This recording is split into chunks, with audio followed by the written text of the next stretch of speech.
मुस्लिम league नून का अहम इजलास, मरियम नवाज वालिद के सामने गरज पड़ी, शिकवे शिकायतों के अंबार लगा दिए। मरियम नवाज के सवालात ही सवालात। ज़िमनी इंतखाबात में जिल्लत आमेश शिकस्त, लीगी रहनुमाओं का चैनो सुकून हराम। फिक्रे पंजाब में हर दिन एक नई बैठक, मरियम नवाज की गरज, वालिद की शाबाशियां भी काम न आई। बोली, क्या इंतखाबी मुहिम चलाना सिर्फ उनकी जिम्मेदारी थी?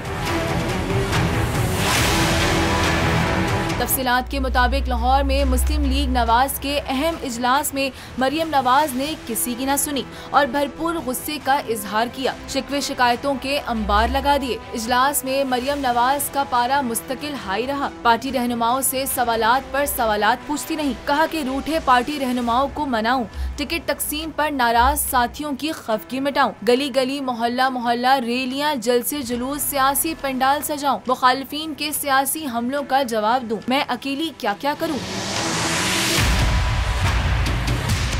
पंजाब में शिकस्ते फार्श के बाद मरियम नवाज ने वालिद के सामने इतने शिकवे गिनवाए कि उंगलियां कम पड़ गईं। बेटी का गमो गुस्सा देखकर नवाज शरीफ भी परेशान हो गए। बहुत तसल्ली दी, खामोश कराने की कोशिश की, लेकिन मरियम का लहजा फिर भी ठंडा न हुआ। नवाज शरीफ ने कहा, आपने शानदार और भरपूर मुहिम चलाई, शाबाश देता हूँ। सरबराह नून लीग ने कहा कि उन्हें पता है उम्मीदवारों के इंतखाब में मुकामी रहनुमा और टिकट होल्डर्स नाराज थे।